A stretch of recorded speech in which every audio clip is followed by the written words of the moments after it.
bless us tonight, we pray. In your name, amen. All right, study guide is Perseverance in Ministry. And let me pass this around.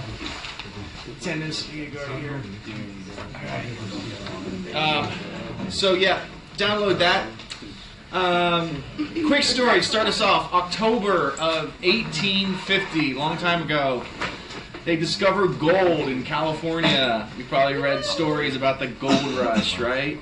And over the next 91 years, millions of dollars every year is discovered from mines in an area of California called Grass Valley.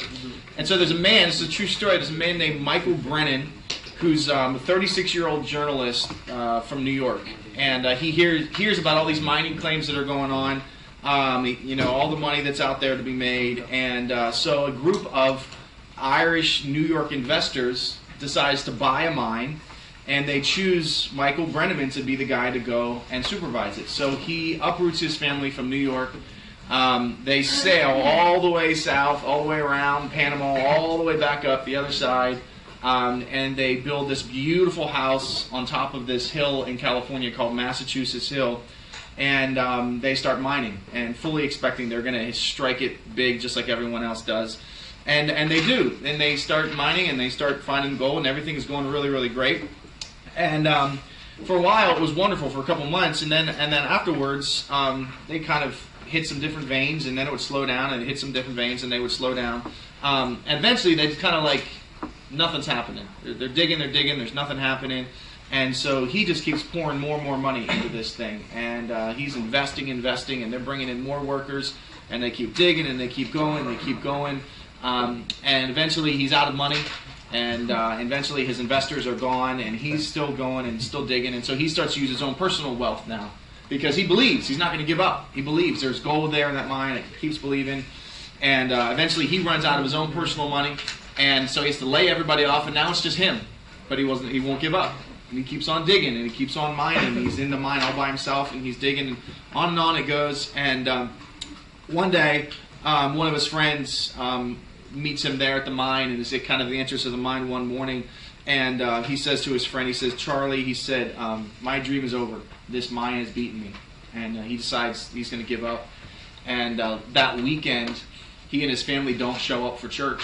And in that day and age, that was just really strange. And everyone's worried about them because they always went to church as a family. And so some people from the church came over to their house, and all quiet, no activity. They went inside the house. The entire family is dead. And they had all been poisoned. And no one knows whether it was a murder or whether they had poisoned themselves, but it was just this very strange, very random thing. And so all of his wealth is in the house, is all divided up. Another company comes in, they buy the house, they buy the mine. And on the first day that they mined, they set off a charge in the mine, and what did they hit? One of the largest veins of gold that was ever discovered in California. This guy gave up just one day too soon. And when I read a story like that, when I hear a story like that, it reminds me of a couple of different scripture verses that jump out at me. In Mark 13:13, Jesus says this to his disciples. He says, "He who stands firm to the end will be saved." And the Apostle Paul, I'm probably more familiar with some of his, he says this. He says, "Run in such a way as to get the prize." And then in the last letter that he wrote, in 2 Timothy, he says this. He says, "I have" what? "Finished the race." Right? These are some of Paul's last declarations here. In the writer of Hebrews, what does the writer say there? He says, "Run with perseverance the race that is marked out for us." I love this quote right here. This is what it says from Joseph Addison. He says this: "If you wish success in life, make perseverance your bosom friend, experience your wise counselor, caution your elder brother, and hope your guardian genius." So I want to talk tonight about perseverance in ministry. I specifically want to talk about perseverance in youth ministry, because probably most of you are real familiar with a real common statistic that's out there. Some of you probably can quote it for me. What's the average tenure of a youth pastor at one location? 6 months. 6 months? Someone else? 2 years? A year? 18 months. 18 months. 18 months is the one that I typically hear. I don't know, it fluctuates or whatever, but basically a year and a half typically is what most youth pastors end up making it in one setting. And so here's one of my big goals tonight. one of my big goals tonight with this class is, if you choose one day, because I know this isn't the life path for every single one of you in the room, but if you should so choose one day to become a youth pastor at a church, whether you are paid full-time, whether you are paid part-time, or whether you are volunteer and you work a job on the side, but your title is still pastor so-and-so, if you should choose one day to take that position, my goal in tonight's class is to convince you to either take that position with the mentality of you're going to stay there for the long haul, or don't take it at all because you're unwilling to make a commitment beyond a year or beyond a year and a half. One of the first things that I had to wrestle with when I started as a youth pastor, and when I say start as a youth pastor, I didn't start as a youth pastor when I graduated from Valley Forge. I graduated from here in '96. I went back and worked with my dad on his staff in Pittsburgh, which my father is actually our guest tonight, and he's going to be showing up, and we're going to be interviewing him, and he's still in full-time ministry. And so you'll get to hear like him tell stories about me and all kinds of embarrassing things like that tonight. But I did that for about 5 years before I went into youth ministry. And a lot of my friends in ministry, I was my dad's associate pastor at a smaller church. And in a lot of ways, I was kind of like second in command, so to speak, as far as the hierarchy went. And so when I was telling a lot of my ministry friends that I was leaving there, I was leaving an associate pastor type position, I was leaving my dad's church to go somewhere else and be a youth pastor, a lot of people said to me, isn't that kind of like backwards? Like, don't you usually start with youth pastoring and then kind of work your way up to like associate, and then from there work your way up to like being a senior pastor or whatever, you know? Because a lot of people think that way, you know? And if you decide to become a youth pastor, you will experience, like I have many times, people will say things to you like, so when are you going to become a real pastor? Gosh, I love that question. That's wonderful. You deal with them for a night. What's that? You deal with the kids for a night. Yeah, exactly. You can do the next all-nighter if you want to. But what I hope to do tonight is talk about the pros and cons of what happens when youth pastors come and go really quick or when they stay really long, and also talk about how do you do it? How do you dig your roots? How do you let them grow deep in an area where you go into it with the mentality of, I'm going to be here. And when I started at Glad Tidings, it'll be 11 years next month as a youth pastor there. I had a lot of different goals, I had a lot of different dreams, I had a lot of different things that I wanted to see happen, things that I would write on paper. But the biggest thing that I wanted to accomplish was I knew that fall, this was 2001, that fall of 2001, I was going to inherit a group of sixth graders. Because in our church, we start youth ministry at sixth grade. A lot of churches it's seventh grade, but for me it's always been sixth. I knew I was going to inherit a new group of sixth graders, and my number one goal was to be able to take that class and watch them go all the way through and graduate from high school.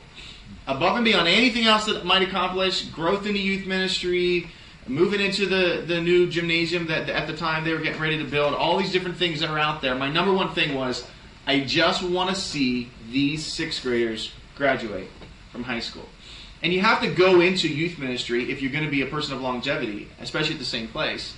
You have to go into youth ministry with the mindset of, I'm going to be here for a while. I'm going to make a significant investment in these kids. I've been interviewing lots and lots of different people because we've had these different positions open on our staff, and thank God they're all filled now. We got new people on the way. But one of the big questions that I was always asked anybody that I'll talk to is how long are you planning on being here?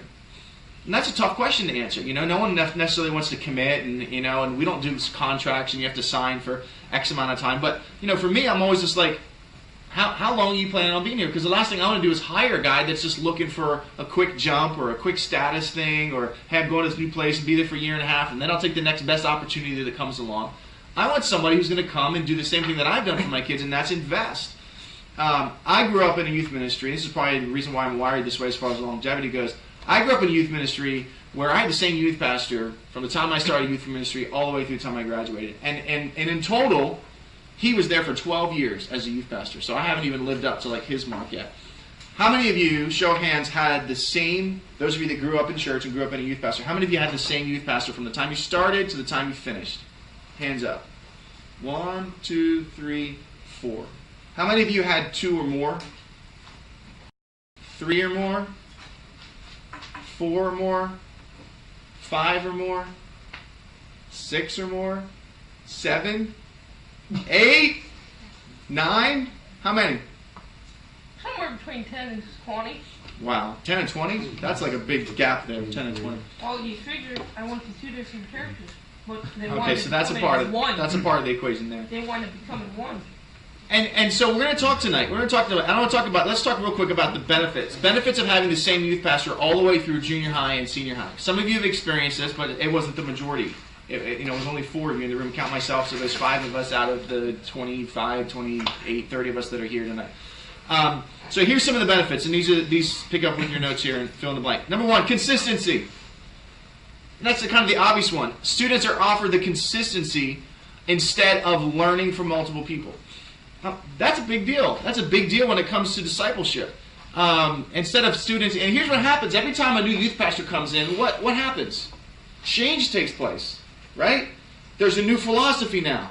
There's a new vision now. There's a new strategy for reaching friends. There's a new strategy for discipling students. Like there's all these new things that happen. And students are the ones that have to adjust to that, right? Because they're sitting there and a new guy comes in. And so one guy all the way through, you get consistency. And that doesn't mean that there's never any change and there's never any new vision, but you get consistency. Number 2, trust. And you can never underestimate the value of trust between a student and between a youth pastor. There's a couple of points to go along with it. Students are able to develop a comfortable and safe relationship with their youth pastor. Some of you in the room probably experienced that feeling after youth pastor number 2 left or after youth pastor number 3 left, that feeling of, I don't know if I'm going to get real close to the next guy or the next girl. I don't know how much I'm going to really be open with them and talk with them about things. Because in your mind, whether you thought about this, whether you consciously thought this, or whether it was just kind of a subconscious feeling that now you reflect back on and think, yeah, I probably kind of felt this way. There's this little thing in there that says this guy's probably going to leave me too. This girl's probably going to leave too. They're probably not going to be around that long, so I don't want to give myself and be too transparent about this. Students are placed in an environment where they can have trust and they can be open. They can feel safe confiding in and trusting in their youth minister because they've not constantly had people come in and then leave them right away. Here's a good quote from Seth Godin. He says this. He says, most people are waiting for the tested, the authentic, and the proven. And that's true of students. When students get a new youth pastor, they're waiting. They're waiting to see if this person, are they tested? Is this person authentic? Are they proving themselves? And guess what? It takes time to be tested. It takes time to be authenticated. It takes time to be proven. You don't earn those things on day 1 as a youth pastor in a new place. You just don't naturally get those granted to you. Oh, you're the new guy. You have the name pastor. You have the new office. You're the new guy that they just introduced in front of the youth ministry, so I automatically will give you my trust. I automatically will be completely open. No, it doesn't work that way. Number 3, investing. Youth ministers have the opportunity to invest into and develop their students in a way that they could never do in a 2 to 3 year period of time. You get to invest. You get to build relationships with students. You get to continually have those conversations. You get to continually watch someone grow up. I'm going to tell you this, and this is coming out. I'm really glad, and I don't say this at all in a proud way, but I'm really glad that I can actually teach this lesson. Because this was one of my goals, was to be in the game long enough to be able to talk about issues like this issue.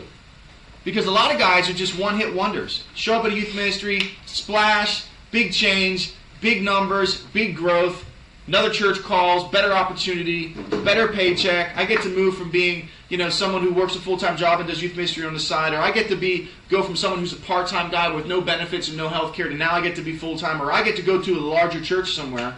See, for a lot of guys, that's what it's all about. I get to move, I get to go on.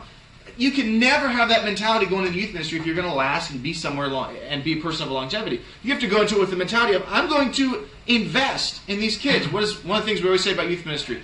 Youth ministry is all about relationships. We need to see relational ministry in the scope of entire lifetimes, not just 1 or 2 years. Some of the best moments in youth ministry you'll ever have will be? For me, it's not when I give an altar call and kids actually listen and come up front, right? It's not when all the kids in my youth ministry have their hands up in the air and they're worshiping God. Those are great moments. It's not when I'm on a missions trip with kids, and you have those incredible late night conversations and early morning prayer times, and you get to see kids blossom and get to see them do amazing things. It's not, taking kids on fine arts and seeing them do really, really well and get, awarded and applauded for how hard they work. It's you know what it is for me? It's watching a kid graduate from high school who now is a great worship leader, and when they were a 6th grader, they couldn't even sing or play an instrument. And I got to see the whole thing take place. It's watching a kid graduate from high school and a year later come to me and say, will you do my wedding for me? And you get to be the person, you get to be honored to be the person to marry 2 kids that grew up in your youth ministry together. It's being around long enough to see kids that grew up in your youth ministry and graduated that you're now hiring to be a part of your staff or now some of your key youth volunteers. 2 weeks ago, I hired a kid part-time as our worship leader who grew up from 6th grade all the way through our youth ministry. One of the most talented musicians and talented media kids I've ever met in my life. I've known him since he was in 2nd grade. That's cool. That's all about investing in kids. Something, little formula here, last point under this section. Relationships plus longevity equals transformational ministry. If you really want to be a part of transforming a kid's life, if you really want to have a voice to speak into their life, there's your formula for you. Relationships, longevity. You got to be around long enough. Some of you, this is real important for me, and I'll explain here. It's real important for me because, quite frankly, and we talked about this a little bit last week in the interview with Sean, I'm not real good at building relationships quickly with people. That's not strength of mine. I talked about that last week. I was just in the interview. I was just real open about that. I just said, that's not. I'm not the most super personable, friendly, oh wow, he just is talking. I'm not a crazy extrovert kind of. That's just not me. That's not the way I'm wired. I'm real comfortable. He's like Simon knows. He's like, ugh. But longevity is important because longevity is the only way that I can get around that. There's other people that are you meet them for 5 minutes and it's just everyone loves them and they're so great and they're super friendly and they're personable and they remember your name and all that stuff like that. That's hard for me. I struggle in those areas. I have to work extra hard in those areas of ministry. But the one thing that I have going for me that a lot of people don't allow to be a big advantage for them is stick with it. Don't give up. Don't leave early. Don't quit. Don't cash in because you're mad about something. When things aren't going right, when the battle is just I can't take this anymore, don't give up. I can't even tell you the amount of opportunities that I've had to leave Glad Tidings. And when I say opportunities, I don't mean someone else calling me saying, hey, come and work here. We've got a better offer for you. I'm talking about opportunities when there was conflict or when things weren't going the way that I wanted them to go or when decisions were being made that I didn't agree with. And it would have been so easy for me to use that as a platform to say, I'm done. I'm not putting up with this any longer. And you got to have it deep down inside of you that says, I'm not going to give up until I know that God has spoken to me to say, time for you to move on. Time for you to go. Time for you to throw the towel in and move on to something else. Speaking of moving on, here we go. Number 4. Programming. This is a practical aspect in youth ministry. Youth ministers are able to set up a solid program that helps students understand and buy into and they're impacted by. Youth pastors come and go. What changes? The program changes. Everything's different. 2 years ago we did it this way. Next year we did it this way. 6 months later we did it this way. You drive kids crazy. They don't know who's coming or who's going. And this is the kind of youth ministry that you have. You have this up, down, up, down, up, down. New guy comes, attendance goes up. Everyone wants to see if they like the new guy, so they all come out. He feels great about himself. It's awesome. And then they kind of go back into the, I don't know, blah, blah, blah. Been through this, done there, been there, done that before. Right? So the programming always changes. No consistency in it. Most youth ministries don't see true success until after 5 years of building. Most youth ministries, you don't really get successful. You don't really see the results. You don't really begin to see the fruit of what you're doing as youth pastor until at least 5 years. And so when you look at the national average, it's 6 months, it's a year, it's 2 years, it's 18 months, it's somewhere in there. Most of those guys aren't even getting to see the results of the years that they put in. They haven't even been around long enough. They haven't even relationally been there long enough to see kids graduate, to raise kids up, even to make it through high school years with a kid. They haven't even been there long enough to see a ninth grader go all the way through until they graduate, and they're already out the door leaving somewhere because there's a better opportunity or God's opened up another door for them somewhere. Number 5, all benefits of having the same youth pastor all through junior high and senior high. Developing students. Only when youth ministers stay in one place and can disciple students throughout their entire youth group career can they be sure students leave being as spiritually mature as possible for their age. Let me just say this last one, and then we'll talk about this for a second. When youth ministries are present from 6th to 12th grade, they can develop a 7-year programming strategy. There's a great book out there, and you might want to pick it up, those of you that end up going into full-time youth ministry. It's called The 7 Checkpoints, and it's by Stuart Hall. Is that a textbook? I don't know, is it a textbook for one of you guys? For one of your classes? Yeah. Youth ministry leadership. Okay, cool. Great book. And here's the premise of the book. You're the youth pastor at the church, and a parent comes up to you, and they say, hey, my kid's getting ready to go into 6th grade or 7th grade, whenever it starts for your particular church, and I'm thinking about putting them into your youth program, and obviously if I put them in, I'm planning on them, they're going to stay there all through graduation. I want to know, like, what are the core lessons, what are the core values that you are going to invest and instill into my kid during their years in your youth program? Good question, right? Not a question that we think about a lot in youth ministry. Most of us would just probably kind of like, just kind of make stuff up. Well, we're going to be talking about God, and we're going to talk about Jesus, and we really focus on like the basics of Christianity, like Jesus and the cross and the resurrection, and we just really focus down on the core thing. Worship, yeah, we're real into. I mean, we would just make up an answer. We would. I mean, we would just like come up with something until the parents started like, yeah, that sounds good. Yeah, that sounds good. How much better would it be, not just for your answer to the parents, but for the students that you're actually investing in, if you're able to say to the parents, actually, we have a 7-year strategy for what we teach here. We just repeat it. For junior hires, it's a 3-year strategy for 6th, 7th, and 8th grade, and then we repeat that strategy over again. And then for senior high kids, we have a 4-year strategy. Here's the 7 core lessons. Here's the 7 core values that we believe all students really need to learn. We make it our goal by the time a student graduates that these are the core lessons that we've taught them by the time they graduate. Not just a much, much better answer, not just a more professional answer for you as a youth pastor, but how about a much better strategy for what you're trying to teach and the values that you are trying to instill into your students? One of my goals that I wrote on paper, probably right after being there for at least one generation of kids from 6th all the way through, one of the big things that I wrote down that I wanted to accomplish, and I still don't feel like I've really come close to accomplishing this goal, and it's one of the reasons why I hang in there, because it's like I haven't figured this one out yet. But I always wanted to earn the reputation that our youth ministry at Glad Tidings produced some of the finest student leaders that colleges would ever discover. I wanted to earn the reputation that colleges, if when they found out that a kid that was graduating from the youth ministry of Glad Tidings and was thinking about coming to their college, that colleges would be like, oh, do whatever you have to do to get that kid to come to our campus, because those kids that graduate from that youth ministry program are just that amazing. We're not there yet. I'll just be honest, we're not there yet. And I'm still trying to figure out how to do that, but part of that for me is that desire to say, I want to invest. I want to leave a mark on these kids. I want to have a strategy in place that allows me to see kids graduate and say, that kid's going to be a world changer. That kid's going to go into the business market and do something amazing. That kid's going to go into ministry and do something amazing. That kid's going to use their gifts over here, over here, over here. That kid's going to be one of the best dads that we've ever seen. He's just going to raise an amazing family, for Christ. That's what you get. You get to have those kind of opportunities when you decide, I'm going to invest in somewhere.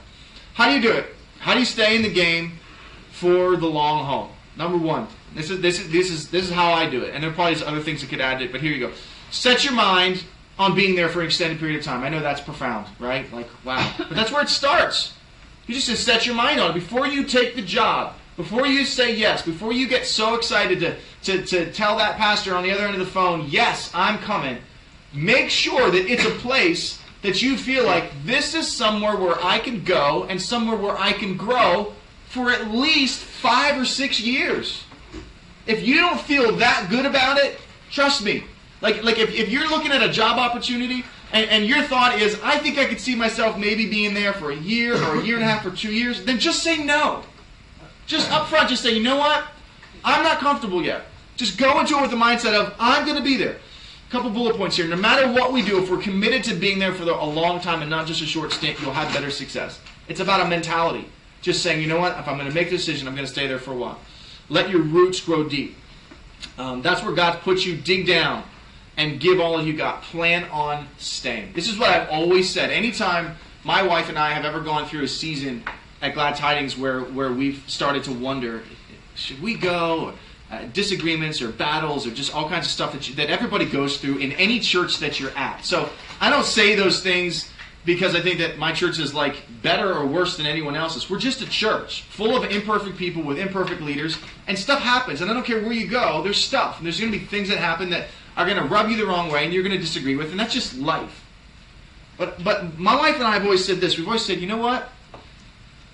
When we leave here, when that day comes, and one day it'll probably happen, we want to be able to look every one of our students and every one of our youth leaders and every one of our parents and every one of our friends in the eye and say to them, we're leaving because we know that we know that we know that we know that we know from the bottom of our heart that God has asked us to make a move. I don't ever want to leave where I'm at now, or anywhere for that matter, and have people wondering, I wonder what the real reason was. You know how people love to ask that question every time someone leaves? So what's the real reason? Hey, what's going on? What's it really all about? As if someone's going to say, well, just for you. You know? But a lot of times there is a reason, and we know that, and that's why that question comes up. A lot of times there's something else going on, and people are perceptive enough to know that. And I don't want to be the guy who's leaving because, well, I got mad at so-and-so, or I had a disagreement with my senior pastor, or I don't get along with this person, or I'm tired of these parents saying bad things about me, and I'm just done, and now I'm going to make up something and just say, well, we just really feel like God has asked us to move on, or whatever. No, I want to be able to say with conviction in my heart, I'm leaving kicking and screaming. I don't want to leave here. But God has asked me to go. God's told me it's time for me to go, and so I have no other choice but as a follower of Jesus, but to say, yes, I'll do it. So for me, that one thing has kept me here at this church longer than any other thing, because I've just said, you know what? I'm not cashing it in all over this little thing. I'm not going to look people in the face and say, yeah, well, I was upset. I left because, well, true story, one of the board members got mad at me because I bought a pool table for the youth room and he didn't like it. I had that happen. All right. They're mad. Like, wanted to call me into the board meeting and talk to me in front of the whole board and reprimand me, like the whole deal. Brought me paperwork, wanted to write me up, like the whole, this is a true story, I'm not making any of this up. Right? I could have left. And I thought to myself, really? I really want to die on that hill. I really, like 6 months after I leave, or a year after I leave, when I'm talking with my friends who are still in the church and I'm finally willing to really talk about it, I'm going to say to them, well, the real reason I left is because they were mad at me because I bought a pool table. How lame is that? And so many of us, like, we come up with these lame excuses, and then we throw the God trump card on top of it and say, God told me it's time for me. Really? Really? Did he tell you that? Are you sure? You got to think about that kind of stuff. You got to set your mind on being there for an extended period of time. Number 2, get training. Get training on doing youth ministry. Go to conferences. Network with friends and other pastors in the area and farther away. Share ideas with people. Get tips. Learn how to balance your life and ministry so ministry isn't killing you and dominating you. When you develop skills for whatever you do, whether it's youth ministry or not, expand this beyond just the realm of being a youth pastor. When you develop the skills for whatever you do, you're going to enjoy it more and you're going to have more success. Choose to never stop learning. Choose to say, you know what, I'm always going to be a student of what God has called me to do. I'm always going to be a student of God's Word. I'm always going to be a student of becoming a better leader. I'm always going to be a student of learning how to be a better youth pastor. And the more you do that, and the more you pour into yourself and invest in yourself that way, the more you will have to give and to invest in others. Number 3, focus on the one thing. Focus on the one thing. Ministry has this uncanny way of getting you and I so focused on so many other things that are not, at the end of the day, what ministry is all really about. Remember what the main goal of being in youth ministry is all about. It's developing relationships with teenagers and helping them grow in their relationship with Jesus. You don't have to be an expert in all the other areas. Right? Focus on the one thing. Just say, you know what? I'm here. I'm building relationships with kids. I'm reaching out to them. I'm helping them. That's the main thing. Put it all aside. Put all the programming stuff aside. Put all the fundraising stuff aside. Put all the parent drama aside. Put all the youth, child, adolescent development, psychology stuff aside. It's all good stuff. All of it. All that stuff is good side. Put all the leadership guru stuff aside. And how do I have youth leaders? And how do I build teams? And how do I preach great sermons to teenagers? And how do I? Put it all aside. And just say, you know what it's all about at the end of the day? Building relationships with my students. Stay focused on that, and it will help you deal with all of the other frustrations that you come across in ministry. Number 4, one of my favorite things to do, refresh me in youth ministry like nothing else, go on a youth mission trip. Go on a mission trip and watch your students, some of whom you never thought could do anything, watch them blossom. Watch them step up to the plate. Watch them jump up in front of a high school assembly of a couple hundred kids in a foreign country and share their faith and share their testimony. And you will sit there, and if you're a soft-hearted, kind of like high-feeler kind of person, you'll just sit there with tears running, and you'll just be like, this is why I do it. This is what it's all about right here. This moment right here, this is what it's all about. You get to watch kids. You get to see the investment that you're making. Number 5, learn how to take care of yourself. Long-term youth ministry is hard work. It's hard work physically. It's hard work spiritually. It's hard work mentally. It's hard work emotionally. Is that all of them? It's hard work socially. Like, just, I don't know, put it all. It's just hard work. It just is. And guess what? No one else will understand how hard it is. Your parents won't understand it, even though they have teenagers. They won't get it. The youth leaders that volunteer, they're not going to get it. Guess who else isn't going to get it? Your senior pastor. He's not going to totally understand it. He's not going to completely get it. Other staff members, they won't get it. Have you guys, I'm sure you've seen them, like the whole Facebook pictures out there, like of what you do, what I do, what everyone thinks I do, blah, blah, blah, blah. All right, some of them are really good. There was one out there, was a youth pastor one, and it was pretty funny. It was like legit, you know? But guess what? Just get used to the fact that if you're going to go into full-time youth ministry, God has called you and asked you to do something that not everyone else will ever understand. You just won't. They won't totally get it. You need to be comfortable with that. If you're the kind of person who needs to always be coddled, always needs to have someone encourage you, always needs to have someone affirm you, always needs to have someone say, I understand, I get it, I understand, you're not going to make it. You're not. Because those people aren't always going to be in your life. They're just not. Right? Your pastor isn't always going to be that guy for you. You know, he's not always going to be that guy who's going to walk into your office. I've been at Gladstone for 11 years. I've spoken hundreds of times to my students. I have yet to have a Wednesday night or a Sunday morning before my service where my senior pastor walked into my office and said, hey man, I was just thinking about you. I want to pray for you. I just want to pray for you right now before you get up there and preach. I would love that. I don't love my senior pastor any less because he's never done that, but that's never happened to me. Never. Never happened to me. And so you got to learn how to take care of yourself in all facets. You got to learn how to take care of yourself mentally because of the attacks that you're going to go through. You better learn how to take care of yourselves physically as far as keeping yourself in shape and energy levels and how do I do this and how do I, as a 38-year-old guy, like how do I figure out how to pull off another all-nighter and recover from that without getting sick and the flu the next day, you know? I mean, like you got to figure those things out. How do I spiritually keep my tenor and keep myself passionate and keep myself revved up and ready to go and ready to inspire a bunch of kids? It's going to be different for every one of you, but you have to figure it out, especially if you're going to make it in ministry long term. Here's some of the results of the trend of short-term youth pastors, right? List here for you. Number 1, lack of trust. Pretty obvious. They don't trust you anymore. They don't trust the next guy coming in. Some of you, unfortunately, will go to a youth ministry where your kids will not trust you for a good 6 months to a year. Not because there's anything wrong with you, but because of what's happened with all the guys before them. It's just the reality. It's just the way that it is. Right? You're going to have to understand that and say, you know what, these kids aren't going to trust me because of what they come through. Number 2, Lack of any sort of relational confidence or closeness. The question, how many times will a teenager want to build a close relationship and be vulnerable and open with someone only to see that person leave again? Eventually a teenager just says, I'm done. I'm just not doing it. They're here, but they're not doing it anymore.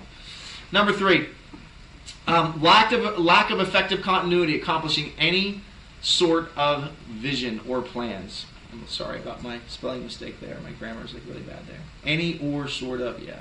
I'll have to work on that. How can you build any long-term strategy when the church doesn't know whether you're going to be around or not? So you might be the new guy in a youth pastor, showing up somewhere where the guy has been there, that was there the year before you was there for 6 months or a year and a half or whatever.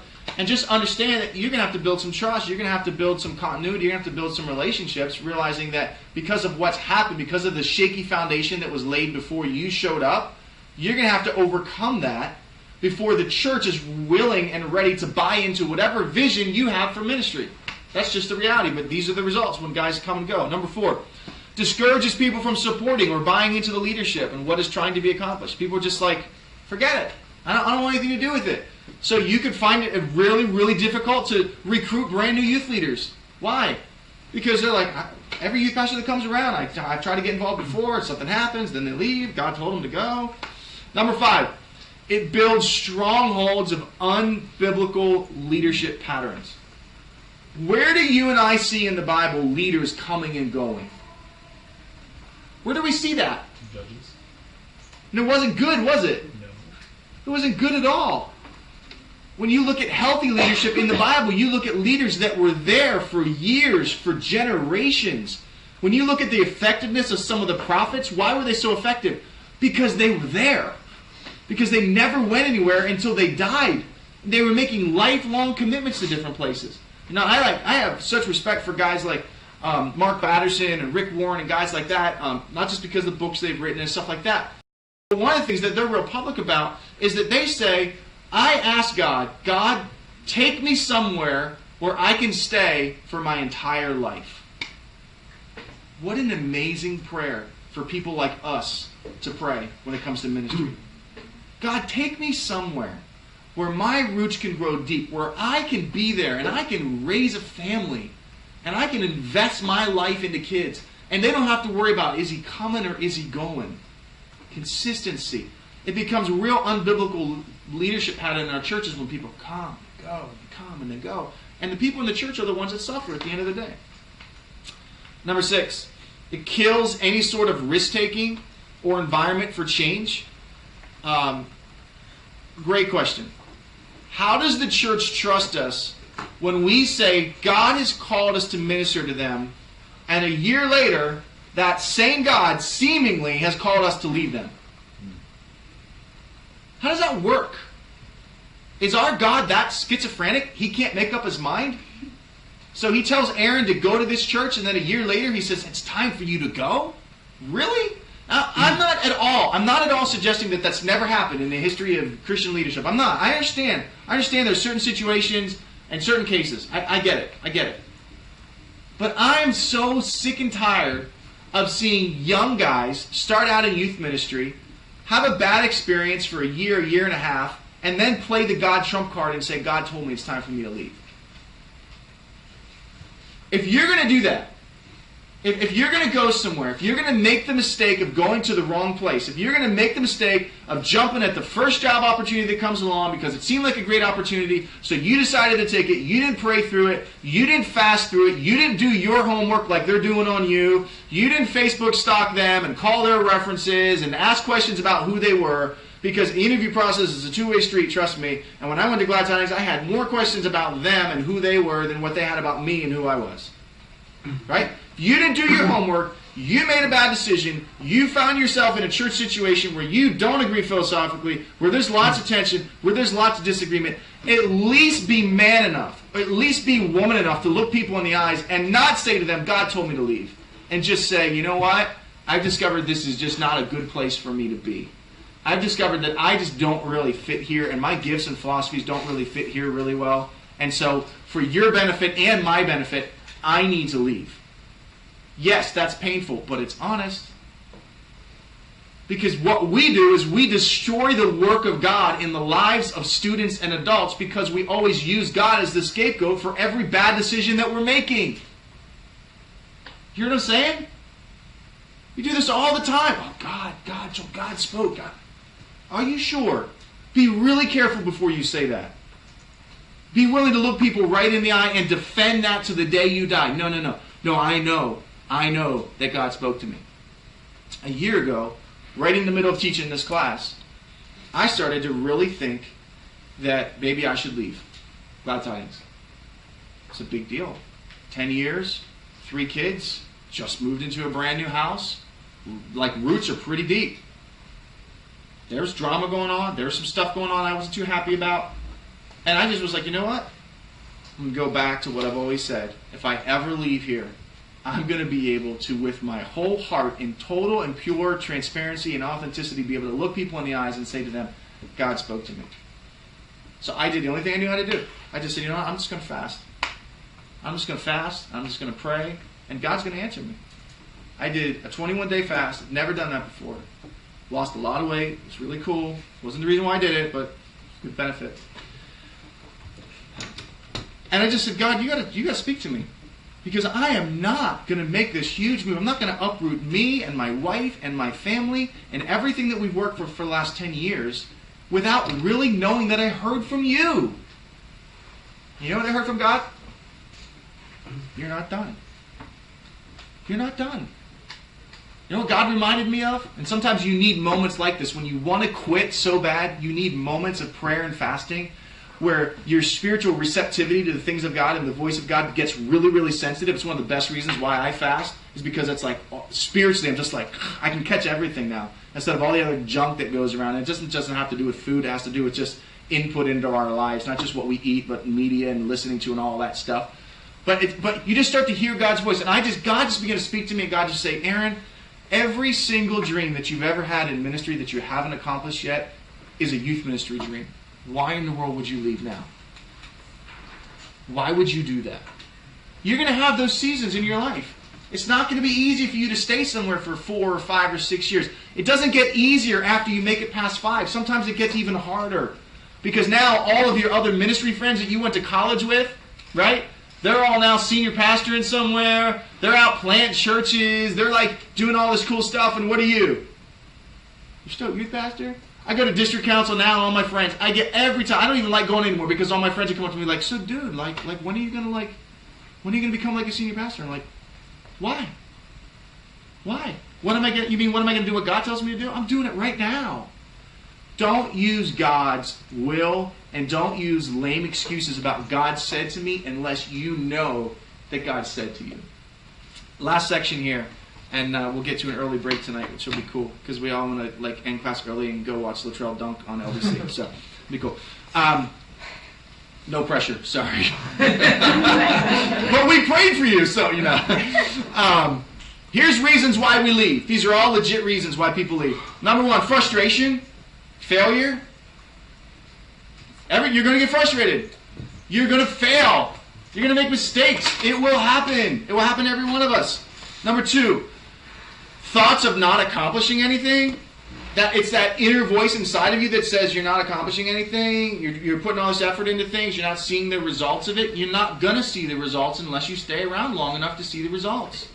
I say this to my male small group leaders all the time because running a guy's small group is like, it's just awkwardly difficult and tough. I mean, guys in small groups, like, we try to make it work. It just doesn't always work really, really well.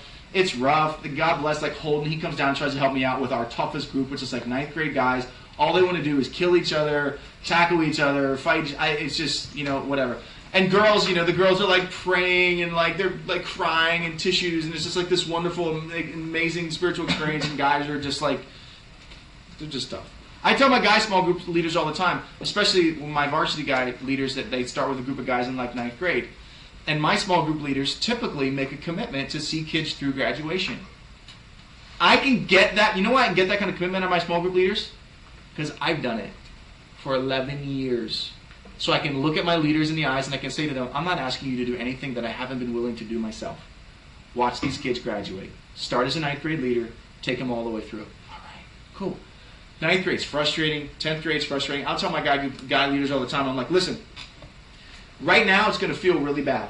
Right now it's going to feel like you're not accomplishing anything. Right now you're going to sit down after the sermon, you're going to talk for 15, 20, 30 minutes, and you're going to feel like this is stupid. This is a waste of time. All we did was talk about, the latest video game that's out. All we did was talk about girls. All we did was talk about kids' basketball teams. All we did was like keep kids from fighting and beating each other up in small group. I'm not getting, nothing good is happening here. And I say to them all the time, kids won't talk with you about spiritual things until they know that they can talk with you about anything. So go ahead and take 2 years to talk about the anything with kids. Because by the time they hit 11th and 12th grade, they're going to want to start talking about significant things that are coming up in their life, like graduation and what am I doing with my life and where am I going with school.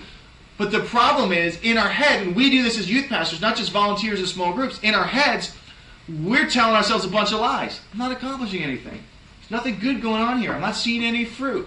And we got to work through that, and we have to teach ourselves, how do I overcome those things? Number 3, immaturity. A lot of people leave just because they're immature. They're not ready. They're not mature enough for the challenges and the pressures of ministry. They're just not.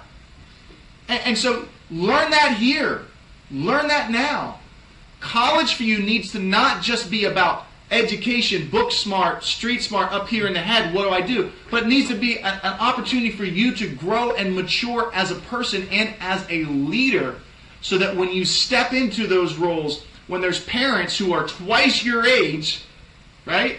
When you're starting out in youth ministry, you come in, you're the 22, 23-year-old kid out of college, and there's some 40-year-old, 44-year-old parent who's teenagers in the youth ministry. You better be mature enough to act like an adult and treat them like an adult and have adult-like conversations and not just be perceived as the young adult college kid who so much loved their youth group experience that they just kind of wanted to relive it out and now be the youth pastor. Because that's what a lot of adults think of youth pastors. They do. A lot of adults look at us when we come into youth ministry and we're really young and they're just like, they just don't want to grow up. They don't want to be a real pastor yet. They don't want to deal with life yet. They just want to perpetually live in youth camp world.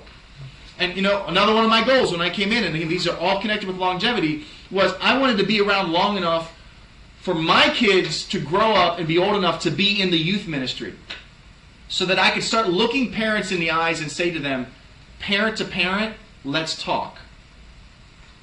You can't do that unless you're still in youth ministry when you're like 35 or older. You can't. You got to be in the game long enough so that your kids are going through the same thing that every other. I can say to parents now when they come to me and they say, oh my gosh, I'm so nervous about this transition from 5th grade to 6th grade, about my kid going from the children's ministry into the youth ministry, which is a big deal in every single church. You know what I can say to them now? I know exactly how you feel. My kid did that 2 years ago. Let's talk about that. I couldn't say that for the first 8 years that I was a youth pastor. Longevity allows you to say that. Maturity allows you to say that. A couple more here. Number 4, staff conflicts. Right? Just conflicts with other staff. Don't go into working at a church with other staff members thinking, this will be some of the best relational experiences I've ever had. It might not be. You might meet other pastors and other people that you don't get along with, that you, personality-wise, don't really like that much, but you have to work with them. Or people that you have to answer to that you wish you didn't have to answer to. It will not be perfect. People that work in churches can have just as many personality flaws, and there can be just as much catty drama in church world, in church staff world, as any place that you ever work. Trust me. And I know sometimes you hear that and you're just thinking, really? Is it really? Yes. Yes, it can very much be that way. Number 5, relationship conflicts. Kind of hit that one already. Number 6, it's easier to leave than to work through the struggles and the conflict.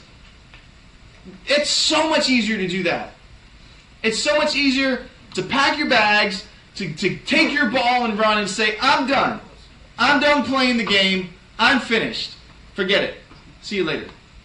And all you do is damage to the kingdom of God every time you do that. Every time I do that. Right? Part of the discipleship process in your life, part of the discipleship process in the lives of the parents that you'll minister to and the students that you minister to is struggle and conflict. Right? A lot of my leaders, and this has come to kind of one of my recent phrases with my leaders, but a lot of my adult leaders, most of my adult leaders are parents. They have a kid in a youth ministry, or they've had kids in youth ministry or whatever, but they're older. I don't have a ton of young adults that are involved, and that's not by choice. It's just kind of the way that it goes. But they hate the drama of youth ministry, the girly guy drama, the stupid stuff, the Facebook drama, just the stuff. It's just the normal stuff of teenage life. It's she's upset about that, and well, then he said this, and now she's confused, and now blah blah blah, and then they didn't sit beside her, and then this happened, and it's all you just laugh at it. You get behind closed doors with your adult leaders, and you just laugh about that kind of stuff. But I said this. I had this revelation years ago. You know what? Jesus had a youth group full of drama. Teenage boys. Think about it. Think about some of the stories in the New Testament. Jesus, when we get to heaven, can I sit on your right and can I sit on your left? Then the other disciples found out about it. Then they were all mad at James and John because they had asked. Is that any different than what we deal with in youth ministry? You're Pastor Aaron's favorite. He likes you. Blah, blah. That's not fair. But I'm going to do it the same thing. Jesus dealt with all the same stuff. Well, why did Peter get to go fishing and get the money out of the fish's mouth? Or why does Judas get to be the guy who carries all the money? I mean, just think about it.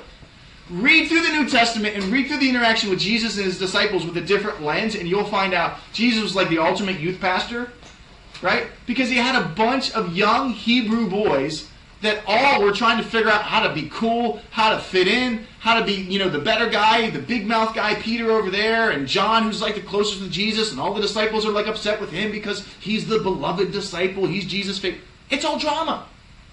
And I tell my leaders all the time, I'm like, listen, you can give up during the moments of drama with kids, or you can do what Jesus did.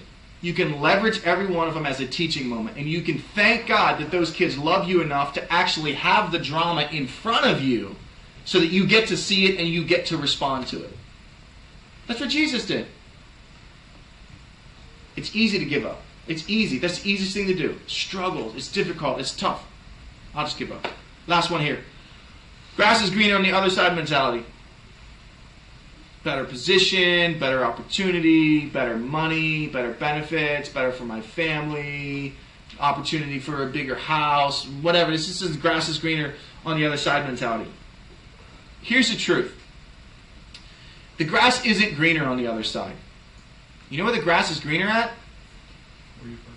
Where you water it. That's where the grass is greener at. If you want the grass to be greener where you're at right now, then take care of it. Put water on it. Fertilize it. Cut it. Do the right thing. That's true in life. You will reap what you sow. Right? Stated principle. Some of you got that wrong on the quiz last week. Sorry. Keep bringing it back up. I love this quote. Jeannie Mel says this. She says, some of the greatest revenge you pay on hell is perseverance. She has the right to say that. She's been a youth pastor for over 40 years. Youth pastor for over 40 years. She travels the world speaking at youth ministry conferences. She could do that full time, but she's still a full-time youth pastor at a church. She gets to say that. My goal is that one day I get to say that.